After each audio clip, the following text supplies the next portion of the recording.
We love the strategy behind it and thinking about what the creative and the reels can be. But then when it comes to actually creating and hitting the posts, we weren't doing it. Welcome back to Duo On Air. I'm Abby. And I'm Courtney. And we're the ex-agency turned entrepreneurial team that puts the Duo in Duo Collective. Our boutique organic marketing agency specializes in SEO, social media strategy, and branding. We're an everyday pair of business besties / marketing experts obsessed with helping our community learn more about what it takes to run a business. Which is why on Duo On Air, we're not holding anything back. We're giving you all the info we know about how to grow your business organically so you can be the confident CEO you were made to be. And how to navigate life as a small business owner. Whether it's on your own or with your best friend by your side, so grab your coffee or your mimosa, we don't judge, and settle in for a quick value-packed episode of Marketing Tips. Welcome back to the Duo On Air podcast. This is episode number 159, and today we're going to pull back the curtain on how we plan content each month for Duo Collective. When we say content, this is specifically Instagram that we're talking about. It doesn't mean for us, yes. It doesn't mean that it can't necessarily obviously be repurposed into a newsletter or a blog or whatever it might be, but this is specifically for our social grid, and we kind of just want to take you through the process today on how we do this. We used to have a better structure way back when we started, and then it kind of fell away. I mean, we kind of just business grew in our capacity for the old way that we created content didn't really work anymore. No. So we had to adjust it, which I think is very normal. I think it's really easy as a business owner to get caught up in the fact that you're not doing what you could do before. But the reality of the situation is you're not doing it because it's not working, or it's not working for the current systems you have, or the way you were doing it didn't make sense, or your business grew so much that you just don't have time for it. Right. And so, yeah, and that's totally okay. And we needed to restructure it for our business where it is now because we've grown and evolved. So we have a new process in place. It's been working really well. And now that we have a team, we actually have people that can help us implement some of this. So that's really nice too. That's where the process also had to change. So we thought we would just take you through kind of what that looks like. And maybe if you're in the same situation, this would be something that makes sense for you, or maybe you'll come out of this with different ideas on how you can content batch and what that looks like for your business. But it's worked really well for us. We have a lot of fun when we do these days. We have specific days set on the calendar for them. And we thought that this would just be helpful because we all know that content creation can be really overwhelming. It's something that we're always trying to keep up with. Sometimes it's really hard to batch, so you feel like you're trying to do Instagram posts on the fly. And this process that we have in place that we're going to talk to you about today is taking that away, right? It's taking the need for doing it daily or trying to do it weekly or trying to do something on the fly. This really helps you get everything set for a solid month. And it also brings in the strategy. So it's not just posting to post. It's why are we posting this? Being very strategic about planning our calendar out on things like SEO on tap launches, or, we're doing this offer or promotion, or we're doing a collaboration with so-and-so. It really helps us to plan out that month and be really strategic and purposeful about what we're going to post that month. Yeah. And a lot of times, when we're ideating topics to bring to the podcast, a lot of times they're topics that we wish we could have heard someone else's thoughts on. Yes. Or behind the scenes. And this is a good example of that. Is a lot of people share their, you see this all the time, it's strategies to get 1 million followers or get 100,000 views on your reels or whatever. And you see this stuff all the time, but you don't exactly see the process of the planning, how to schedule it out, how to conduct that, the nitty gritty. And we'd love to see that. And two of our best performing blogs are batching Instagram reels. People still are craving some type of consistent plan, and in no way do we think ours is perfect and the gold standard, but it works really well for us, and we just started implementing this, and we started doing it with more help now. So I think as you listen to this, whether Instagram's yours or TikTok or LinkedIn, it's going to apply for you to help batch and create your content, but also I want to challenge you to think about who can help you do this. Yes. Because a lot of times, like, we found the biggest flaw for us was the execution. Mhm. We love coming up with the ideas, and we love the strategy behind it and thinking about what the creative and the reels can be. But then when it comes to actually creating and hitting post, Mhm. we weren't doing it. No, that's where we were failing. Yeah, and you know, the funny thing is, if you think about where you can't cross the finish line, that can help you figure out who you need. Do you need an expert on the strategy side of things, or do you need an executor? Mhm. Like, could you bring in a VA? Could you bring in someone to help you throughout this process to make it actually happen? Yeah. And I think asking yourself those questions too, like, what is the sticking point, or like, where am I like falling short? Because that's where Abby and I had this conversation a few months ago. We're like, we have the strategy, we have like the cute templates made, we have everything ready. We just can't execute. We just can't like do that last part of it. And that's what we were struggling with.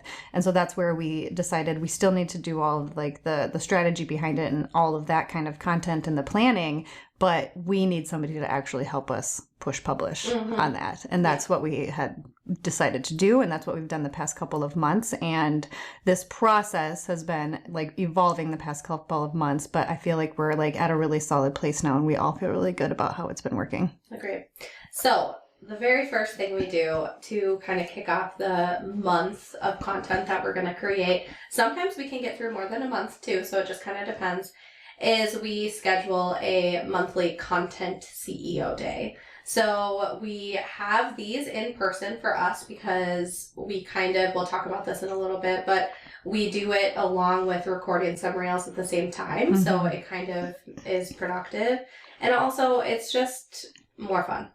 It's a fun way to get together and brainstorm. Like we can all just sit there in a group. We can, make it fun and just sit there and brainstorm ideas. Like, hey, what have you seen out there that's like really exciting to you? Or like you learned something from that? Or like, what is something we can educate our audience on? What is something that you would crave as a consumer of our education or whatever we're providing? So it's just really nice to brainstorm in person. Sometimes brainstorming over a Zoom or even over email or over some sort of a doc that you've created together, it's just not the same. It doesn't have that spark. Yeah. So even if you can find another business friend, grab your partner, grab someone just that you can maybe brainstorm with, because it's just a lot more fun when you can I think we don't brainstorm enough in business. Like, actually have that white blank page for ideas. So starting there can help produce a lot better content than just coming up with things on the fly. Yeah. Actually giving yourself time to think strategically about what's happening. So for us, the time block really helps because it keeps us accountable and make sure that we have it. Yep. And we make sure before we leave the next one that the next one's planned. So before we leave, we already know when we're talking about content, and it usually lines up with how much content we have. Yeah. So last time we got through like a month and a half, actually. Yeah. So like, therefore we can kind of shift the next meeting to be like, when we're down to kind of 2 weeks left, we'll have another meeting so we can plan the next month or month and a half, however much we get through. Yep.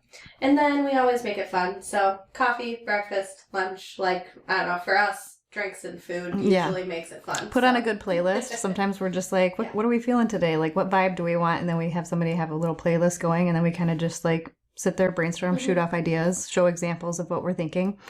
Yeah, it's really fun. Yeah.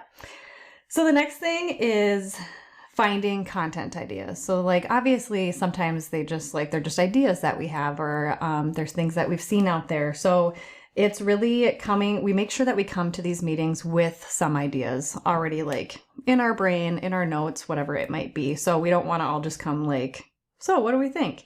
But that's part of being like a content creator too. You're probably always finding inspiration or ideas. So it's coming to these meetings with some of those ideas. They can be rough. They don't have to be like all thought out or strategically planned, but just rough ideas. So we like to find ideas on Instagram, obviously, whatever platform you're on and you're providing content for, that's usually where you're going to find some of your inspiration.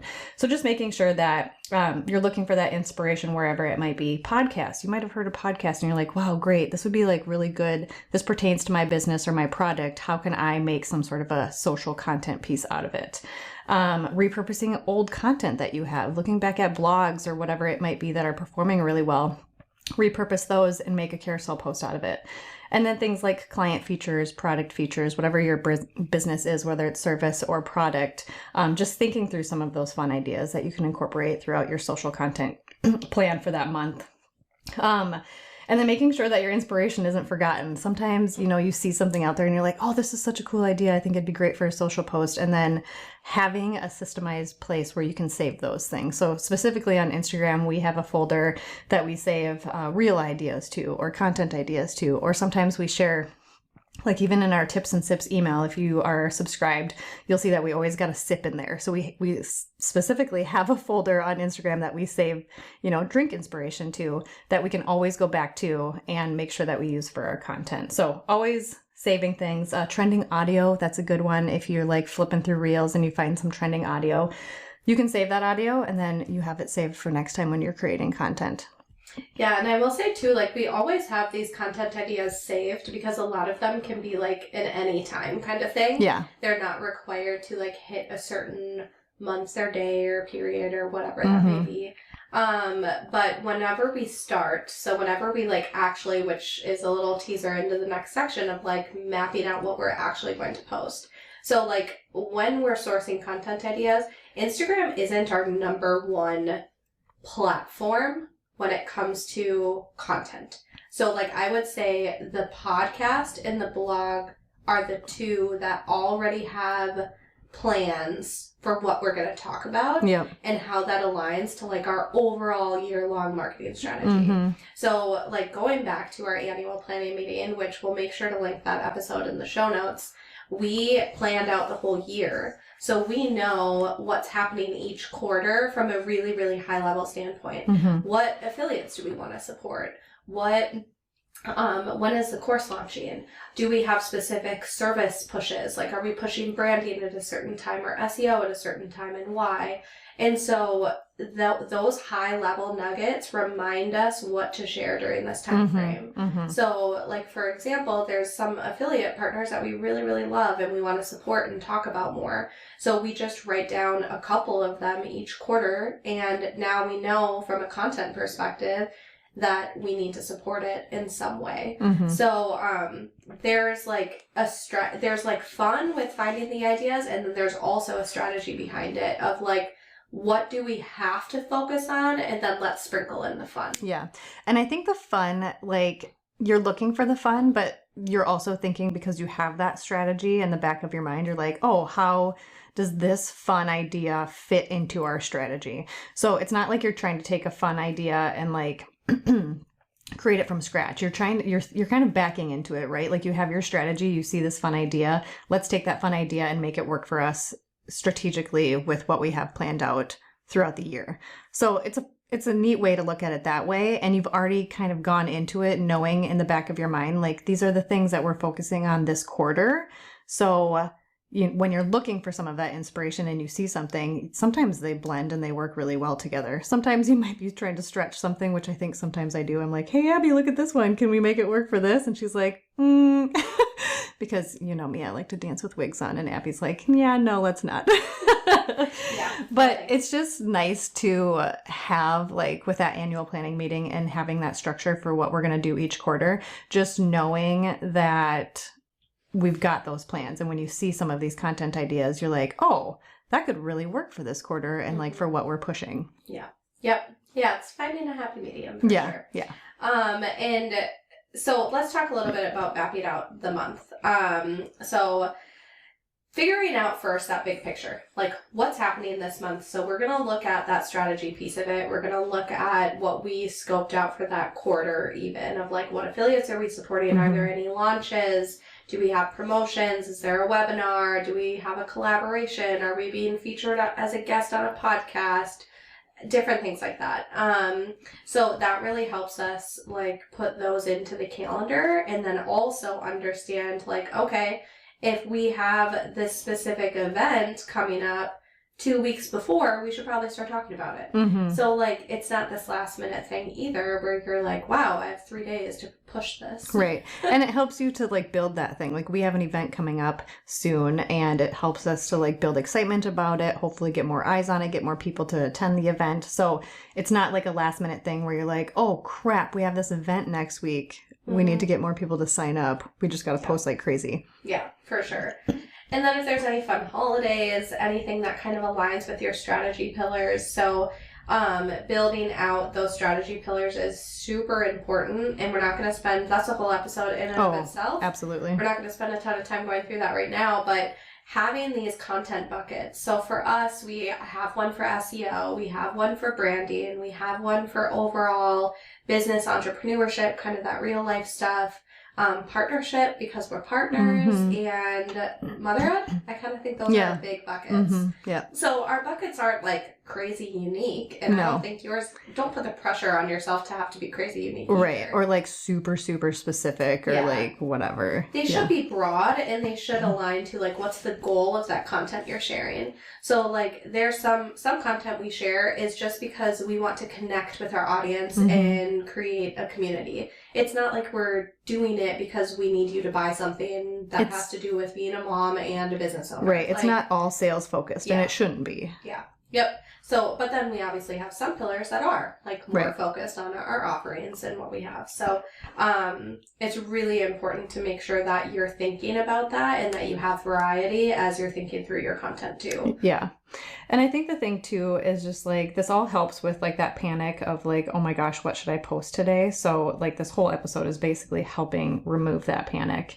And it also helps you to stay consistent on that platform. I think that's a thing too in the past where we were like, we were so consistent for a while and then we weren't. We would have like phases, like ebbs and flows of being super consistent and then we'd fall off, and then super consistent and then we'd fall off, and then like consistent for 2 weeks and then we'd fall off.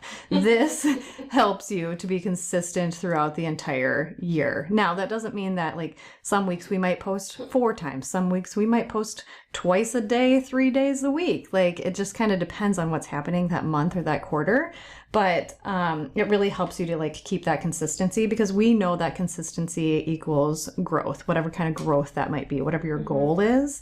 And on episode number 54, we kind of break down some of those strategies to stay motivated on Instagram specifically. But I think that's the hard thing too, is that like that motivation, like how do you keep that motivation going? Because again, content creation can be really stressful, and showing up online in spaces like Instagram specifically, TikTok, whatever it might be, sometimes it gets to be a lot and it's overwhelming and it's hard to stay consistent because you start to feel burnt out. But if you have a plan and you're sticking to it and you've got things planned out for a month and a half, you feel so much better about it. And then you're actually kind of excited to keep showing up. Yeah.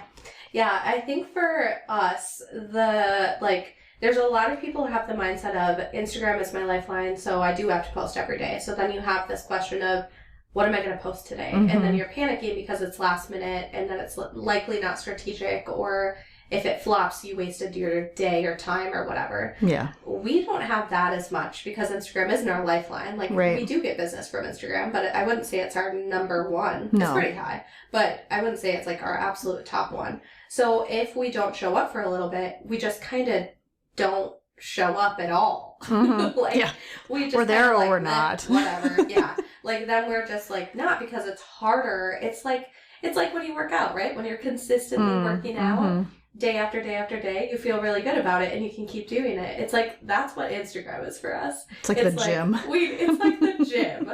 Instagram is the gym. But it's true. Like I think this process helps us be consistent because the more consistent we are, the better results we see, and then the better results we see, the more excited we are about it. And then actually being able to see results too outside of the gram. Like these posts are meant to grow our email list. They're meant to bring people into our world, to drive podcast listens. Like there's other metrics that we're tracking outside of the vanity metrics of follows and engagement. So that's what we care about. And when you see that move, that's a lot more exciting. Yeah. Yes, exactly. So then the next thing that we do that we kind of briefly talked about is brain dumping. So just getting together and having that brainstorm. So We like to take all of our ideas and throw them into Notion. We're new in the Notion world, but we love it. We are addicted. We will include a link to Kat, one of our clients. She has an amazing content planning template that we bought from her, and it is incredible. So it's fantastic. I feel like I'm still learning all things Notion. There's a lot to learn, but it's so amazing once you do start to learn it and utilize it as a tool. It's like perfect for this exact episode, what we're talking about, creating content and scheduling it out. So it's been really lovely, and I think it's been like one of the key successes on like why we can do this successfully. So we take all of our ideas and we throw them into Notion, and they have a brainstorming section. Is it called brain dumping? I can't exactly. Brainstorm. Yeah. And we just sit there and we're in that section as we're brainstorming. We're just like, I'm typing away. The girls are shooting off ideas. You can put links in there to reference kind of like what you're talking about, or like if you're driving to a certain events page or services page or whatever, you can put those links in there so you remember what you're talking about.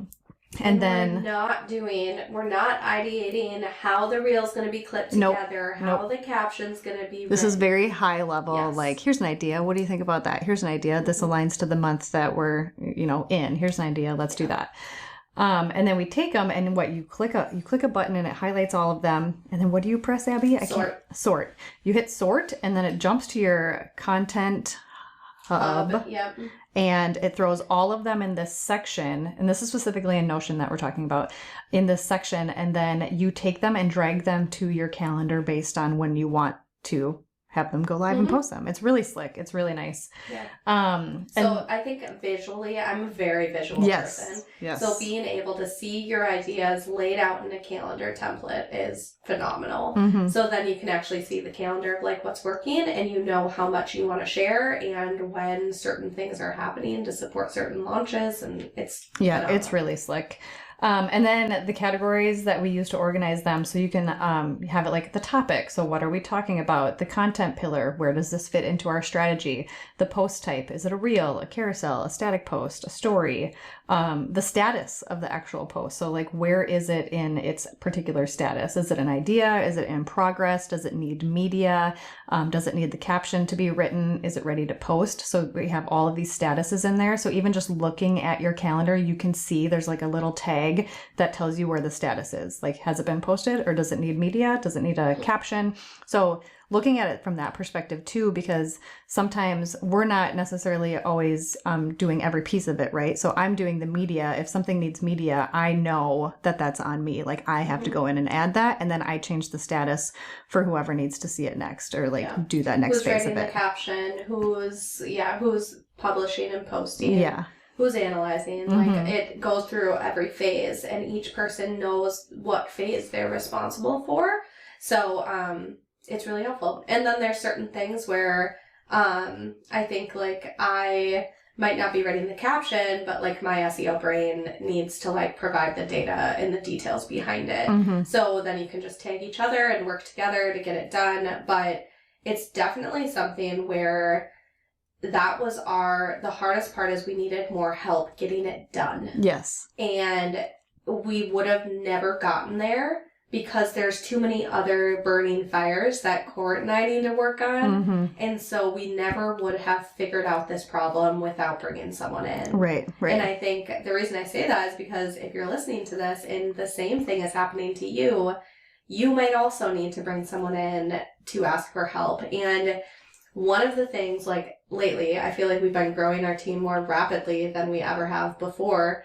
But the big thing, like that, and I said this to Court the other day, I wish we would have done this years ago. Like, I don't know why we waited so long, and I know hiring is scary. I think that's it. It was hard work. It was scary, and it was it's time consuming, and it's hard to hand things off because you think that you're like the expert. Like, I am the expert in this.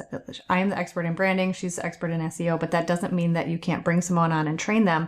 And also, they don't need to be an expert in those areas, because you should be the one driving the strategy. You should be the one creating the content and the meat of it. But executionally, if you have everything set and in place, you don't need to be doing those things. And that's where I think like that's the beauty of this, and we just didn't see that in the past, because I think it's been really hard for us to let go of things, but the more we let go, the more we're like, wow, we should have done this years ago. Lovely. Yeah. And it takes a while to find the right team, but once you do, it is like magic. Like, it is so magical. So don't not do it just because it's scary, because once you do, it's just going to be so incredible. So yeah, I think we need to do a whole episode on who you need to hire. And why. And we'll bring our whole team on and we can all talk. And breaking down, understanding what type of person you need to hire. From a part-timer to an expert to a contractor to white label. Like, we'll break it all down. So, oh my gosh, tuned. I'm so excited That's about that coming. episode. Me too. I know I want to outline it. Me too. So really all of this, it helps us to turn those ideas into that actual content plan that can be set in place. You actually hit publish, you actually move the needle, you have the consistency within whatever space you're turning up in or showing up on. This is just like, it helps us take those ideas, put it in a structured content calendar. It helps us know when and where the content is going to go live. And we all know that planning ahead actually equals less stress, because there have been so many times, I think I've texted or emailed or voxed Abby and I'm like, that reel took me 2 hours and I just came up with the idea today and I posted and it flopped. And then you're just pissed. Yeah. Like, you're just mad. You're angry at Instagram or whatever platform you're on. You're angry that something you spent that much time didn't work. You're angry because it was last minute. You just lost half your day. And it's just not good. It's not good for your mental health either, right? You just get angry and then you don't like it and then you don't want to show up ever again. So this really helps eliminate all of that. Just by having that plan, you feel really good about it. And again, I feel like it's made me more excited to show up on Instagram now that we have that actual plan. Yeah, 1,000%. It's easier to show up for sure. Mm-hmm. Yeah, so this, some little nuggets too that we've kind of figured out along the way is making sure that roles and responsibilities are defined very clearly. Mm-hmm. So, tagging people when you need something from them, making sure that it's in the right status, like we talked about before. Does it need copywriting? Does it need media? Does it need to be published? All of that kind of stuff. So like really breaking that down. And again, doing this in a month format allows us to work ahead so that you are done with your content before it's actually going live. So it's just like, it's so nice to be able to actually work ahead on reels, work ahead on posts rather than doing it same day. So. And a part of why we get together in person too is because then we batch our reels right after we have that content planning meeting. So if we have reel ideas or we know that we have to record some reels, right after we're done putting everything in the calendar, everything's like good to go. It's got its tag, it's got its like the people that have to work on the next piece of it. Then Abby and I put on our acting classes and we get to get to business and doing reels. So we'll just record the reels right then and there. All of them are done. We can add them to the specific post in Notion, and we're done. We don't. And you want to know the best part about our last content planning meeting? We didn't have to do a single reel. I was shocked because I think we have to do reels next time, if Probably. I remember, because I think we got a month and a half out and we're like, wow, this month we don't have to do any. Yeah. But it was shocking. You know what the magic to that is though, is that we've been getting together a lot more, and every time we get together, we are taking a video or two of the space, of us, of something. And those videos can be used in the content. And that's what we've doesn't started have to be new. realize more, is that like we don't have to make new videos. We have so many videos from photo shoots or from trips we've been on, events we've been to, just coffee shop work days. And we're like, why don't we just use these? Like, we don't need to create something new. We already have great content and videos, and we can make it a reel and put a caption on it. It can strategically still fit into our plan because it's us and we're the brand. So it doesn't have to be something new. We don't have to do some trending stupid video out there if we really don't want to, because I think we all know that those are kind of dying. If you're like not wanting to do that part, just remember that if you have content of any sort, like, use it. You can use existing real life content. And we do that all the time too, where we're like, oh, we need some mix of content. Like the other day, Heidi on our team was like, find me some baby working pictures with babies. Yeah. And I was like literally sobbing my eyes out because I was like going Abby's through like, all these pictures. I want another baby. Oh my goodness, these babies. So it's like yeah. real life content like that too. And we talk a little bit about this on episode 26, way back in the day.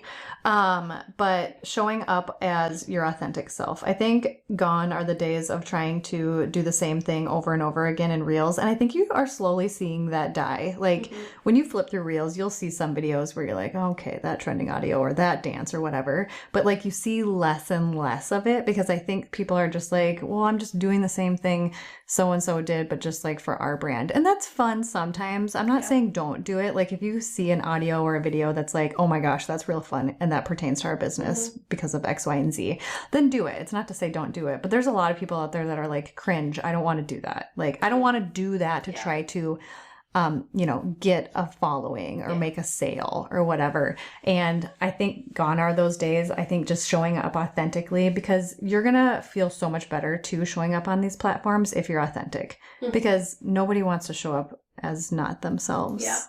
Yeah. So I have a little homework for everyone. Oh, I thought you were going to say for me. I was like, wrap it up. why are you looking You at do. me like You that? should Oh, do it. okay. So next time you're scrolling, which is probably right now. Exactly. I did see something the other day where someone was like, I was on my medium-sized screen so much today that I'm rewarding myself by watching my big screen and scrolling my little screen. That is hilarious. I Oh was my like, gosh. Okay, but here's the thing. So this is why I want that to be your homework. I remember that. I saw that. Did I comment on it? Did I do anything to it? No. I just saw it. I thought it was funny and I moved on, and that's it. So next time you engage on Instagram or TikTok or wherever you're scrolling, what are you engaging with and why? Like, what are the things that actually make you engage rather than just being like, oh, that's funny, move on? Because that's the type of content you want to create, right? You want to create the content that's going to get people to respond and connect with you. Right. So think about what you want to connect with when you're scrolling, and then imagine what your audience might want to connect with and engage with you. Dang. There you That's go. good Mic homework. drop. I like it. Well, now I want people to reply to us and tell us. I know. Please send us if you do that and you're like just shocked at what you find. Mind blown. If it changes your whole social strategy. Yes. Please message us on Instagram. We love to see it. So good luck. If you liked this episode, please be sure to share it with a friend and subscribe so you don't miss any new episodes dropping every Monday. Plus, if you haven't already, please leave us a review and don't hesitate to share any new episode ideas. We love hearing from you and creating this content for you. See you next week.